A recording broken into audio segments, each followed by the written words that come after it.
단톡방 스터디 뉴스 네, 톡입니다. 오늘도 굿모닝 SNS 기상 퀴즈를 하는 단톡방 친구들과 함께 퀴즈 진행해 보도록 하겠습니다. 네. 함께 해주실 뇌생남 이시안 쌤 그리고 조동원 학생 함께 하겠습니다. 어서 오세요. 어서 오세요. 안녕하세요. 안녕하세요. 네. 자 오늘 치려면 좀 확 이렇게 쳐주시지 쳐야지. 오던 말던 뭐. 다시 한번 환하게 그래, 우리 한번 박수 드릴까요? 네. 자, 하나, 둘, 셋. 감사합니다. 보고 싶었습니다. 그러게요. 네. 오늘도 미리 3문제 이상 틀렸을 경우에 진행할 벌칙 한번 얘기해 볼까요? 뭐가 있나요? 네, 이번에는 네. 제가 친한 친구 5명한테 네. 돌아가면서 네. 뿅망치로 뿅망치? 뒤통수를 받도록 하겠습니다. 너무 약하다. 그러게요. 아, 진짜 뒤통수 뒤통수를 맞으면 안 돼요? 풀스윙으로. 뒷담화 풀스윙으로. 맞죠? 네, 알겠습니다. 예, 학생들의 셀프 벌칙 영상은 저희 방송 마지막에 보여드리도록 하겠습니다. 네, 그럼 일단 공부 시작해볼까요? 다 같이 열려라 단톡방! 네, 오늘도 톡방이 열렸습니다. 아니, 오늘 스터디냐고 이른 시간에. 물어보는데요? 저 전날 술 마셨구만. 새벽 6시 23분에. 그러니까요. 예. 잠깐 깬 거예요. 네, 슬기학생 해장은 꼭 하셨길 바라겠습니다. 자, 우리 톡방 퀴즈 규칙부터 말씀드릴게요. 문제가 나간 이후 5초 이내에 대답해 주시면 되고요. 혹시 네. 모르겠다 싶으면 MC 찬스 쓰셔도 좋습니다. 네. 시연쌤은 힌트 좀 많이 부탁드릴게요. 네, 이렇게 보겠습니다. 네. 네. 자, 문제 주세요. 경제협력개발기구 OECD의 회원국을 중심으로 발족한 채권 국가 모임. 한국이 내달 21번째 회원국이 될 예정입니다. 이 모임은 무엇일까요? 아하. 이게 이제 그 박근혜 대통령이 네네. 거기 갔다가 오. 대통령한테 네. 이렇게 가입하겠다라고 약속을 해가지고 네. 거기 그 나라의 거기 그 수도거든요. 오. 어떤 나라인지까지만 말씀해 주시면. 그냥 답을 알려달라고 말을 하세요. 어떤 대륙에 있는지만. 유럽입니다. 유럽 대륙이겠습니다. 유럽에 많죠. 우측 카운트 주세요. 4, 3, 빵이면 네. 파리 모임.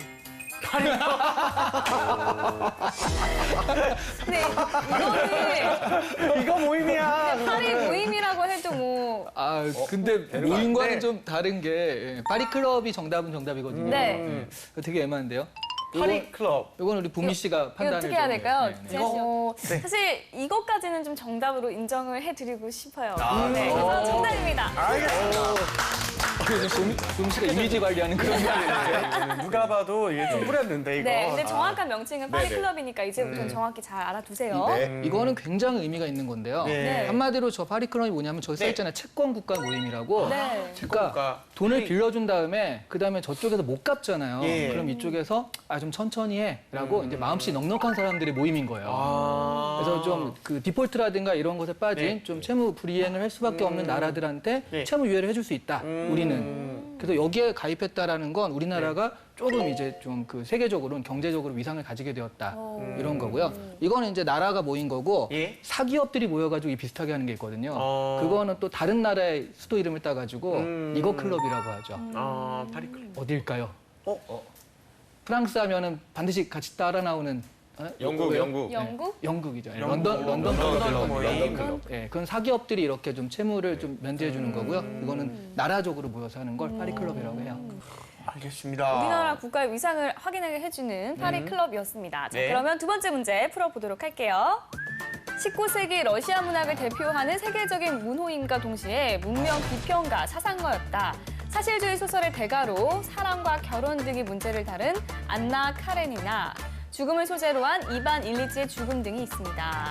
러시아는 이분은 누구일까요? 그쵸. 5명 중에 한 명이죠. 러시아는 그 안나 카레니나가 너무 유명하지 않습니까, 진짜? 네네.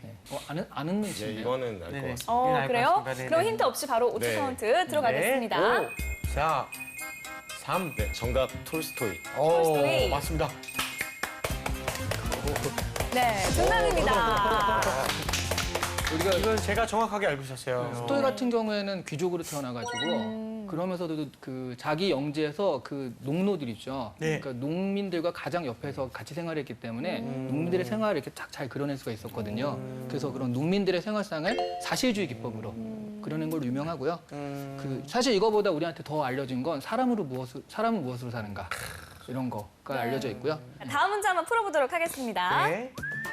2018 평창 동계올림픽의 마스코트가 최종 확정됐습니다. 각각 백호와 반달 가슴공으로 됐는데요. 이 둘의 이름은 무엇일까요? 그 백호 이름은 네네. 약간 백호가 네. 이제 우리나라 수호동물이거든요. 그쵸, 그쵸. 그래서 수호동물이라는 이름을 너무나 잘 나타내는 이름을 썼고요. 네. 반달가슴곰도 뭐 비슷한 그 그쵸, 그쵸. 앞에는 반자로 시작해요. 예. 맞아요. 자, 한번 5초 가운데 일단 세보겠습니다.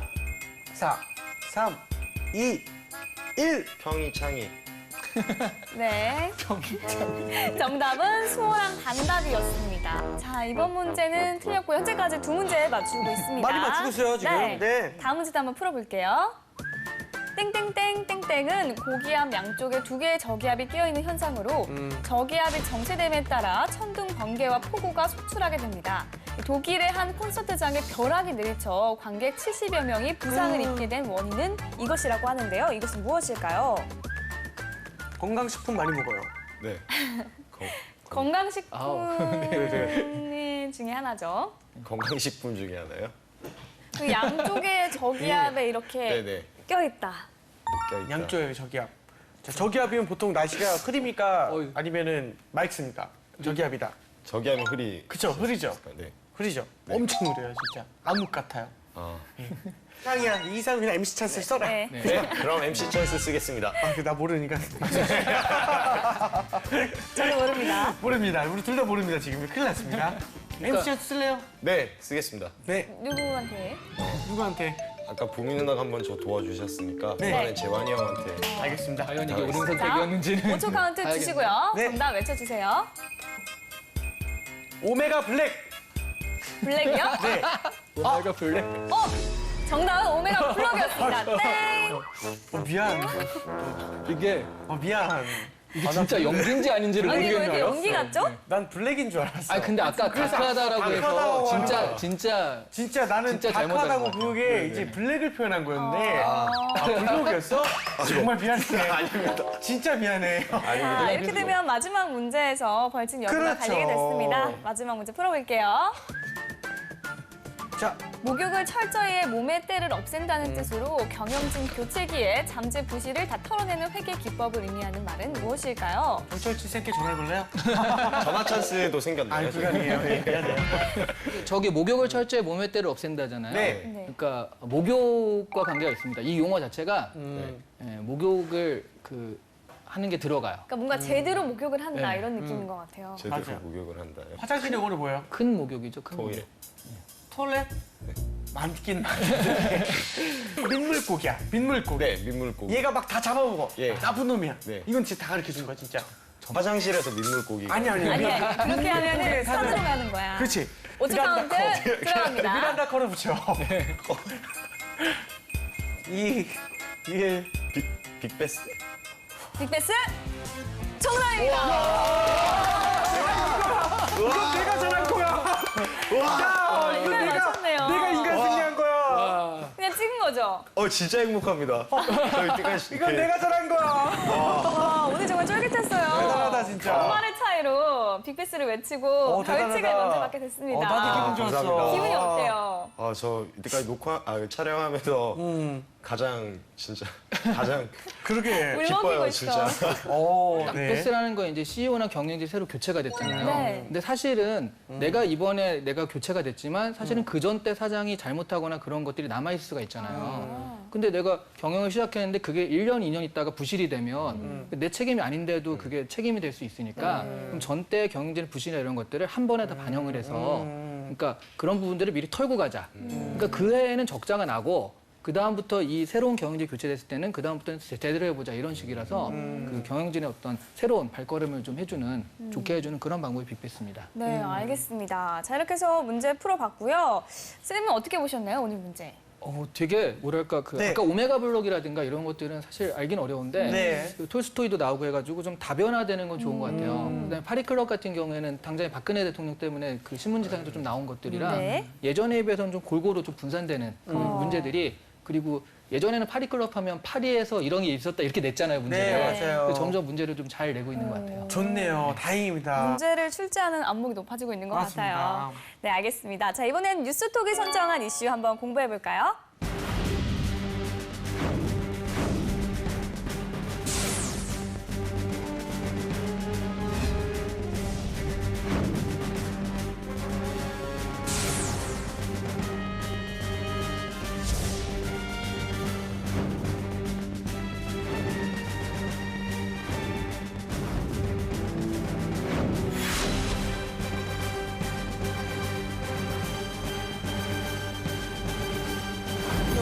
이슈, 우리나라 국보 1호인 남대문이 여러모로 순환을 당하고 있습니다. 2008년 화재에 이어서 부실 복원 논란, 그리고 이번에는 국보 1호의 자리까지 위협을 받고 있는데요. 오늘은 국보 1호 교체 논란에 대해서 이야기 나눠보도록 하겠습니다. 네, 먼저 일단 남대문이 국보 1호가 된 계기를 알아볼까요? 그래서 이제 남대문은 이래가지고 굉장히 1호가 될 수 있었습니다라고 네네. 말씀드리면 이런 논란이 없었을 거예요. 1호가 된 계기가 일단 1호, 2호, 3호가 네. 어떤 국보의 가치, 그러니까 1호가 제일 좋고 2호가 그 다음이고 이런 게 아니라는 그쵸, 그쵸. 것 전제하에서 이게 그 제정된 계기는요. 네. 우리한테는 좀 가슴 아픈 그 조선총독부에서 처음에 네. 제정을 했거든요.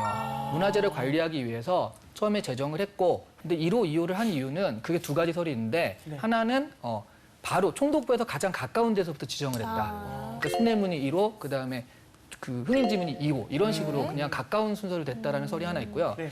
또 하나는 그 임진왜란 때 네. 그 우리나라에 이제 외구가 들어왔잖아요. 네. 그래서 한양을 들어왔을 때 그 남대문으로 처음에 그 기호마사인가 하는 그 장군이 처음에 들어왔대요. 그걸 기리기 위해서 얘를 1호로 했다는 설이 있어서 두 가지 설인데 둘 다 이제 우리 좀 아픈 과거와 연관이 돼 있죠. 아, 그렇군요. 한편으로는 도시 중심에서 차량이 둘러싸인 남대문이 과연 국보 1호로서 그 가치를 인정받고 있는 건가 하는 이런 생각도 하게 되는데요. 도건 학생은 좀 어떻게 생각을 해요?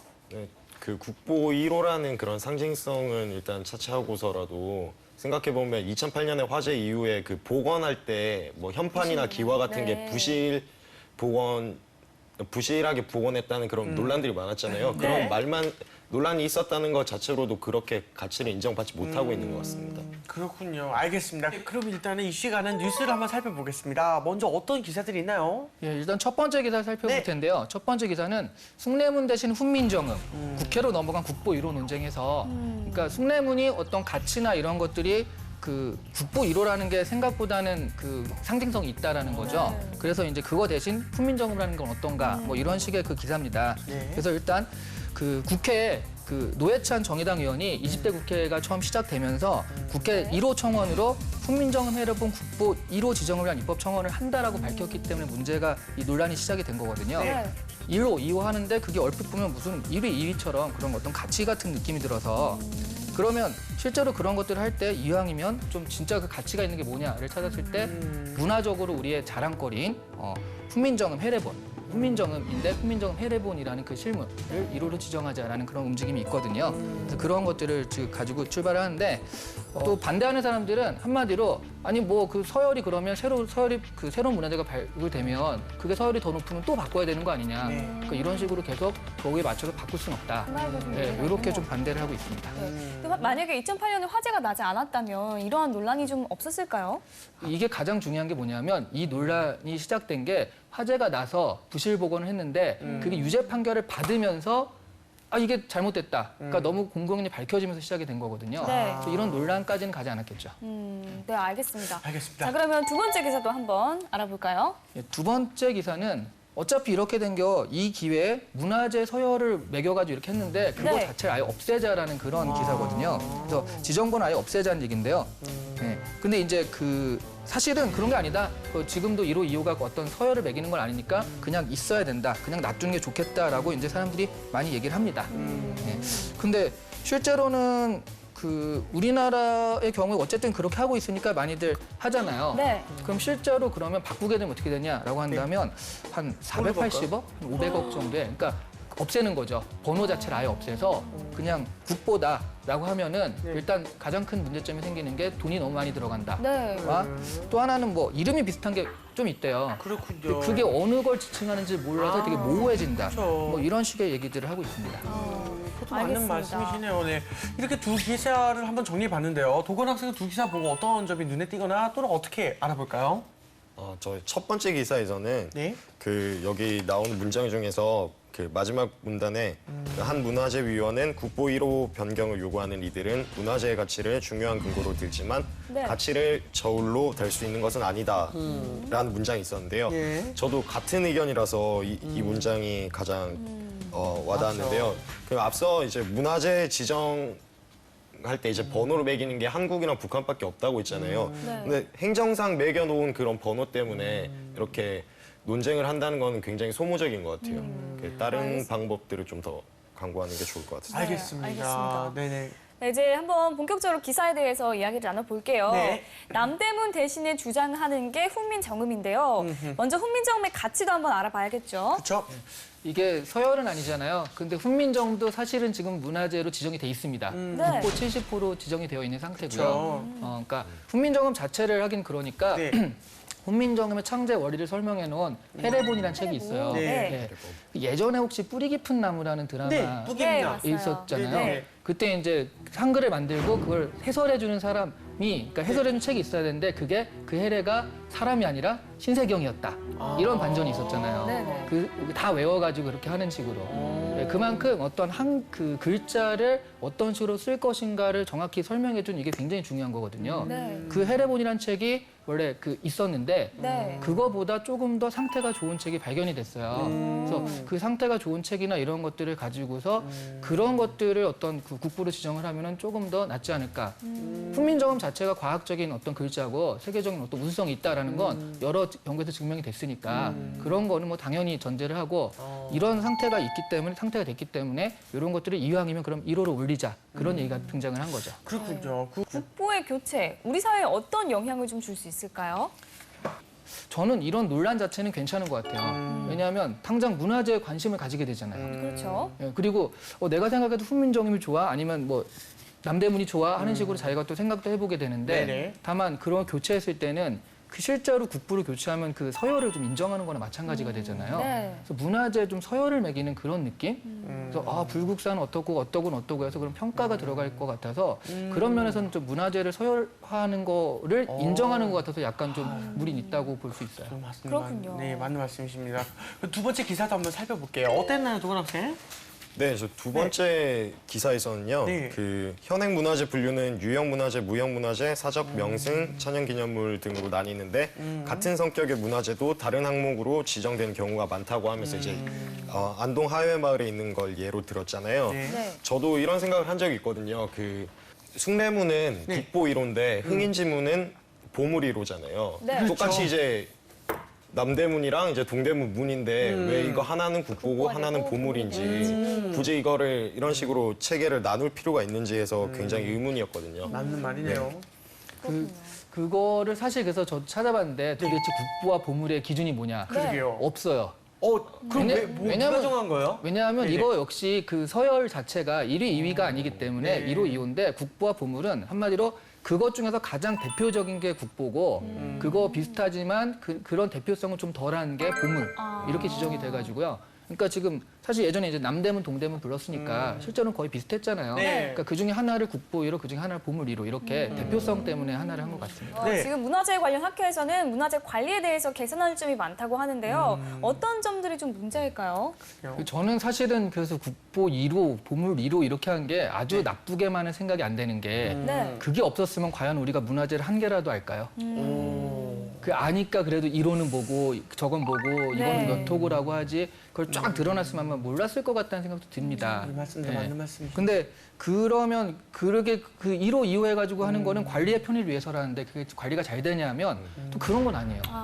그 얼마 전에 그 강원도 원주의 어떤 절에서 네. 그 탑에 그 밑에 보면 탑이 그냥 밋밋한 탑도 있고 장식이 많은 탑도 있잖아요. 그 중에 하나 사자상이 없어져가지고 아이고야.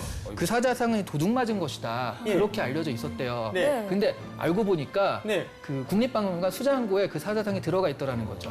아이고. 가지고 있는데도 수장고라는 게 뭐냐면 그러니까 우리가 그런 데 가면은 다 전시를 하잖아요. 네. 근데 전시로 나오는 건 한 10% 정도밖에 안 되고요. 나머지는 다 이렇게 가지고 있거든요. 그런 거 이제 교체로 이렇게 할 때도 있는데 어쨌든 가지고 있는 그 창고 어딘가에 틀어박혀 있었다는 거예요. 근데 그게 있는 줄 몰랐다면 아니 사실은 번호를 매겨서 관리를 잘하자는 건데 그것도 못하면서 이 관리 하나도 안 되면서 네. 왜 이렇게 되는가. 그래서 문화재 관리는 좀 허술한 편이다라고 말할 수가 있고요. 네. 그렇군요. 알겠습니다. 그 문화재를 잘 관리하는 나라가 미래도 있다라는 말이 있을 정도로 그 문화재는 중요한데 우리 문화재는 어떻게 지켜야 될까요? 현실적으로는요. 네. 사실 우리 그 숭례문이 이렇게 문제가 된 것도 사실은 방화부터 시작되지 않았습니까? 방화. 네, 맞습니다. 불을 질러서 시작이 됐고요. 네. 저도 모르게 욱했습니다. 우리가 저 예전에 혹시 네. 고래사냥이라는 영화 아세요? 알죠? 자 떠나자 고래 잡으러. 고래사냥에 보면 그 안성기 네. 뭐 이렇게 그분이 나오는데 네. 동대문인가 남대문인가 그 위에 그 앉아가지고 이렇게 기거하는 그런 식으로 나오거든요. 그래서 전 어렸을 때 그걸 보면서 아 누구라도 올라갈 수 있나 보다 생각을 했고 나중에 한번 올라가 봐야지 생각을 했는데 네. 그게 아니라 영화 촬영 때문이더라고요. 근데 사실은 이 불이 나기 전까지는 마음 먹으면 올라갈 수도 있었을 것 같아요. 아무도 지키는 사람이 없고 네. 그러니까 그런 거지가 거기서 살고 있다는 설정이 아예 말도 안 되는 건 아니었던 것 같아요. 그럼 실제로 문제는 뭐냐면 중요하긴 한데 그럼 누군가 거기 앉아서 지켜내서 관리를 했어야 되는데 그러니까 뭐불 이렇게 하려면 안 돼요 이럴 수 있는데 네. 그렇지 않았다는 거죠. 실제로 문화재 관리에 대한 여러 가지 제도를 만들어도요.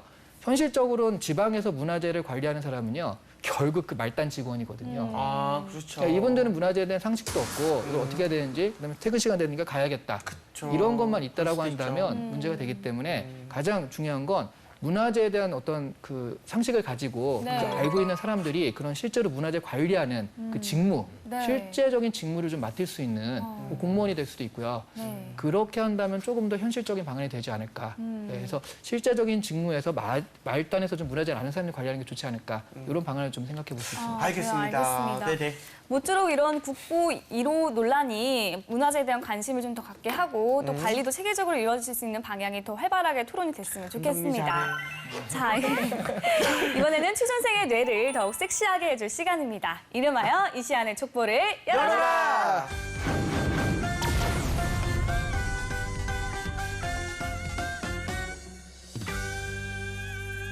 오늘의 족보를 열어주세요. 알겠습니다. 짜자잔! 짜잔. 우리 회사는 사회공헌 사업으로 우리 문화재를 국민들에게 친숙하게 접할 수 있는 프로젝트를 진행하려고 합니다. 어떤 식의 방법으로 국민들에게 문화재를 친근하게 느끼게 할 것인가요? 자, 오늘도 실전 면접처럼 진행을 해보도록 하겠습니다. 준비됐나요? 네, 저는 그 회사를 하나 정하고 생각을 해봤습니다. 그러니까 제가 카쉐어링 업체에 그러니까 카쉐어링 회사에 다니고 있다는 가정하에 말씀드리도록 하겠습니다. 우선 이제 시민들이 이제 문화재에 친근감을 느낀다는 것은 기업의 단순한 봉사활동이나 지원으로 생기는 것이 아니라 어떻게 보면 이제 궁극적으로는 시민들에게 편의성이라든지 어떤 이득이 가야지만 친근감도 생성될 수 있다고 생각합니다. 특히 이제 주말이나 여가 생활을 문화재에서 보낼 만큼 어떤 접근성도 좋아야 될 텐데요. 그런 점에 있어서 카쉐어링 업체의 장점이 큰 이득이 될 수 있다고 생각합니다. 그러니까 가령 이제 문화재로 이제 여행을 가서 그 카쉐어링 한 건 자동차를 가지고 이제 문화재 쪽으로 가서 인증샷을 찍어 보내면 이제 유류비를 할인해서 돌려준다든지 이런 프로모션을 진행할 수도 있을 것 같고요. 부가적으로는 이제 언론사들을 통해서 이제 그 문화재에 대한 숨겨진 이야기나 그런 것들을 이제 카드 뉴스 형태로 SNS 상에 올린다면 좀 더 사람들에게도 많이 노출되고 해서 이제 친근감도 같이 얻을 수 있을 거라고 생각합니다. 지금 사실은 사회공헌 사업으로 프로젝트를 하나 만들려고 했는데 문화재 인증샷이라든가 카드뉴스는 말하자면 SNS의 지금 활용 방안이거든요. 사실 우리가 생각하는 그 프로젝트나 이런 크기에 비해서 되게 좀 작은 얘기를 한 것 같아요. 네. 그럼 좀 SNS를 말고 그 SNS를 좀 떨치고 그러고서 어떤 전반적으로 움직일 수 있는 그런 프로젝트는 혹시 없을까요? SNS를 제외하고 생각하면. 궁금했던 게 이런 프로젝트를 사회공헌 활동으로 하는 것도 어떻게 보면 기업 브랜드 이미지 제고를 위한 목적도 있지 않나요? 그래서 어떻게 보면 기업에 대한 홍보도 자연스럽게 시민들이 너무 티나지 않게 받을 거라고 생각을 했거든요. 그래서 어떻게 보면 SNS를 언론사랑 이제 협업을 해서 SNS를 활용하는 방법도 생각해봤고 아까 어떻게 보면 이런 사업과도 연관이 될 수 있다고 생각했던 게 실질적인 이제 그 매출에도 영향을 주잖아요. 그래서 카쉐어링 같은 경우는 이제 그런 프로모션을 진행하면 더 그 회사에게도 도움이 될 거라고 생각해서 제가 아까 그렇게 말씀드렸는데 사실은 그 작은 부분이라는 부분은 제가 간과했던 것 같습니다. 아니면 네네. 제가 너무 어렵게 얘기했으면 SNS 좋아요. 왜냐하면 우리가 한 것을 표현하면 좋으니까. 근데 그 SNS를 알려주는 내용 자체가 네. 인증샷 하나 찍는다든가 카드뉴스의 뭐 스토리라든가 너무 뻔하잖아요. 그럼 좀 다른 건 뭐가 없을까요? 방금 말씀하신 것 중에 이제 인증샷을 올리는 거는 SNS에 올리는 게 아니고 실질적으로 지금 그 카시어링 업체에서 어플을 통해서 프로모션들을 하고 있는 것들이 보면 그 차 안에서 누가 담배를 피는 걸 찍어 올리면 그 사람 영구 정지시키고 그다음에 뭐 이용권을 준다는 식으로 가거든요. 제가 아까 그래서 그 인증샷을 말씀드린 거는 그 자동차 그 어플을 활용했을 때 그 이야기로 한 거고 SNS 그 부분은 좀 더 고민을 해봐야 될 것 같네요. 네. 알겠습니다. 알겠습니다. 별다른 아이디어는 없는 걸로 네, 여기까지 하도록 하겠습니다. 네, 그러면 이쌤 이런 유형의 문제는 어떤 기업에서 출제할 수 있을지 또 질문의 의도가 무엇인지 좀 부탁드립니다. 지금 이런 거 같은 경우에는 네. 그러니까 내가 정확하게 이런 부분에 대해서 분석을 했다라고 한다면 어떤 분석력과 기획력을 동시에 볼 수 있는 질문이기도 하고요. 그다음에 또 기획력. 그 새로운 어떤 창의적인 생각을 또 어필할 수 있는 기회이기도 하거든요. 그쵸. 네, 이런 식으로 한번 해보겠습니다. 말도 네. 안 되지만 야, 학생이니까 저런 식의 생각도 할 수 있구나라는 네. 그런 것들을 얼마든지 어필할 수 있는 기회인데 사실은 아주 그러니까 너무 기성스러운 그러니까 사실은 저 아이디어는 학생이라기보다는 네. 부장님 머리에서 한번 나올 만한 우리 회사는 SNS 안에 한번 우리도 해보자. 인증샷 한번 해 뭐 이렇게 나올 만한 그런 아이디어여서 사실은 좀 오히려 그 창의적인 어떤 것을 어필할 때 상당히 좀 부정적으로 다가올 수 있는 답변이었어요. SNS는 그러니까 기본으로 깔고 갔어야 되는 상황이네요, 거의. 라기보다는 그렇죠. 그 SNS를 얘기할 거면 그 안에 내용들 이제 예를 하나 들어드리면 네. 그 하이네켄 이렇게 하면 네. 하이땡켄 여기서 뭘 했냐면 채용이 힘들잖아요. 네. 채용 면접을 하는데 그 면접을 중계를 한 거예요. 네. 그래서 면접이 끝나고 가잖아요. 네. 근데 어떤 사람이 자살 소동을 벌려요. 왜요? 그냥 네. 그 몰래카메라 같은 거예요. 네네. 자살 소동을 벌리는데 밑에 이제 소방관들이 막 이렇게 그 매트를 들고 있는데 네. 그걸 가지고 그냥 이렇게 보는 사람이 있고 그 면접자가 지나가다가 적극적으로 이렇게. 가가지고 탁 팔 걷어붙이고 자기도 이렇게 하는 사람이 있어요. 그래서 그러한 세 가지 단계를 다 통과한 사람이 최종적으로 면접에 되는데 그걸 어떻게 했냐면 네. 그 챔피언스 리그 네. 그 되게 큰 축제잖아요. 네. 네. 거기서 전광판에 그걸 다 보여줘요. 그걸 다 보여준 다음에 이렇게 해서 적극적으로 팔을 걷고 있는 당신을 우리는 채용하기로 했습니다. 해서 제목 기억나요. 그걸 해가지고 이렇게 내가 최종 채용됐구나 그거를 걷다가 보여주거든요. 이거 그래서 엄청 감동받았잖아요, 네. 그 사람들이. 하면서 네네네. 그러니까 내용 자체가 이러니까 그러면은 저거는 저 기업의 어떤 창의적인 그다음에 어떤 진취적인 사람의 여러 가지 것들을 보는 것까지 같이 보여줄 수가 있거든요. 네. 그 이런 식의 어떤 같은 SNS를 생각해도 이런 것들을 하면 어떨까요라고 제안하는 것 자체가 창의성을 볼 수 있는 방법이라는 거죠. 알겠습니다. 그렇죠, 그렇죠. 우리 보건 학생은 이쌤의 평가 좀 어떻게 들었어요? 이제 매번 할 때마다 너무 많이 배워서 저번에 이제 분석 좀 구체적으로 생각하라는 거를 이제 말씀해 주셨고 그래서 네. 이번에는 그 특정 그 회사를 정해서 생각을 해보려고 했는데 이번엔 또 좀 창의적인 것도 중요하다는 말씀 듣고 좀 더 이제 다음 주제에서는 더 잘 이야기할 수 있도록 노력하겠습니다. 네. 조언을 또 하자면 네. 카시어링이라고 딱 전제한 거 되게 좋았습니다. 어. 근데 그 전제한 보람이 없었어요. 왜냐하면 카시어링의 특징이 뭐가 있어야 되는데 네. 그게 없었잖아요. 다른 데도 뭐 SNS 인증샷 할 수 있는 거 네네. 다 똑같은 거니까 굳이 그렇게 한 이유가 좀 들어갔으면 훨씬 좋았겠다는 아주 거죠. 냉철하시고 콕 집어서 이렇게 말씀해 네, 주셨습니다. 그래도 한 발 한 발 나아가고 있으니까. 맞아요. 네, 다음에 늘어가고도 또- 있죠. 네. 예. 네. 알겠습니다. 오늘 수고 많았어요. 네. 네, 이렇게 이쌤의 족보 열어봤고요. 이번에는 우리 단톡방 친구들과 공유하고 있는 주제 한번 알아볼까요? 네, 이번에 좀 재밌는 문제를 내봤습니다. 오. 네. 그리고 이거는 사실 기업 입사 문제가 아니라 네. 실제로 서울대에서 나왔던 문제예요.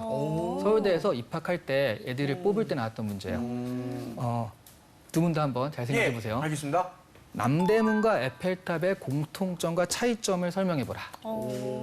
이게 실제로 그 서울대에서 애들 뽑을 때 나왔던 문제입니다. 근데 사실 저희 이 문제 한번 풀어본 적이 풀어보긴 있어요. 했어요. 그래요? 네. 그러면 잘 하시겠나요? 뭐 개인적으로 하나 말씀 드리면 일단 네, 네. 차이점부터 하나 드리면서 되게 많은 분들이 모르시는 건데요. 그 네. 남대문은 엘리베이터가 없지 않습니까? 에펠탑은 엘리베이터가 있습니다. 네. 예, 이런 새로운 것들. 이게 뭐 있었죠? 그때 우리가 얘기했던 네. 것들은 이제 뭐 에펠탑과 남대문 둘 다 그 나라를 대표하는 어떻게 랜드마크가 랜드마크다. 상징이다. 네. 그런 게 있고요. 둘 다 일단 그쵸? 검증 같은 물이죠. 건축물이죠. 네. 근데 차이점이 있다면 하나는 철조물, 하나는 벽돌로 만든 거.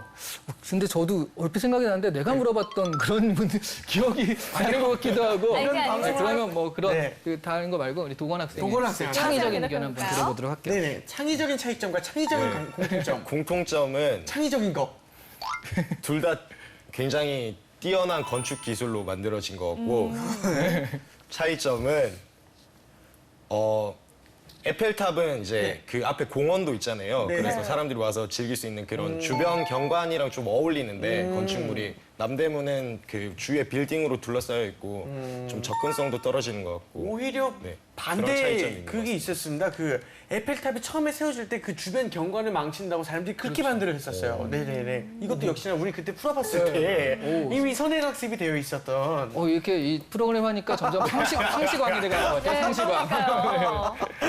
지아 씨 그만 그러게요. 똑똑해지세요. 아니에요. 물론 보미 씨 따라가면 멀었죠, 내가. 네. 네, 알겠습니다. 우리 톡방 친구들은 어떻게 생각하는지 한번 확인해 볼게요. 네.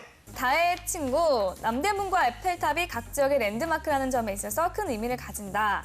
남대문은 기존의 전통 양식을 고수한 건축 기법이지만 에펠탑은 기존의 고딕 양식을 벗어나 철조물을 도입한 기법이다. 김태수 학생, 서울과 파리를 상징하는 랜드마크로서 어려서부터 꼭 가고 싶은 곳이었다는 공통점이 있습니다. 그러나 남대문은 에펠탑에 비해 방치돼 있다는 느낌을 줍니다. 주변 정리를 통한 관광 상품화가 덜 됐습니다. 무엇보다도 나에게 남대문은 가봤지만 에펠탑은 못 가봤다는 것이 가장 큰 차이점입니다.